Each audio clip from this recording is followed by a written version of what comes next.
ఏంది బావగిది నిమ్మ చెట్టుకు కమ్మలు పెట్టినట్టు మా అమ్మ చీర తెచ్చి నాకు చూడతాను. నువ్వే అన్నావు కదరా మీ అక్కకున్న దిక్క పోవాలంటే గిసెండు దిక్కుల పని చేయాలని కనుకనే కట్టిన. నేను చెప్పింది ఆడోళ్ళ గురించి బావా, ఎవరైనా ఆడోళ్ళని తెచ్చుకోమని చెప్పినా. నువ్వు కాదా తీరాదురా. నేను మరీ అంత ఎదవలా కనపడుతున్నారా? ఏంది బావా నువ్వు నా ముద్దు మీద మిస్ దొడ కింద గడ్డం కనబడతావా నీకు? ఏదో శాస్త్రం వేసినందుకు సంఘ ఎవరుతుందిరా. ఇగో నువ్వు ఇట్నే పోయి ఇక శంకర నా ఇంటిని కొనుపో. నే అత్తపా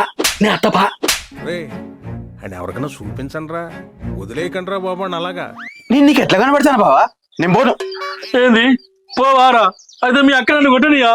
సరే దాని చేతులు తత్తది, నువ్వే మంచుకుంటావు. ఇక నేను ఊరుకో ఎద్దులో ఉన్న ఏడిస్తే దరిద్రంగా ఉంటది.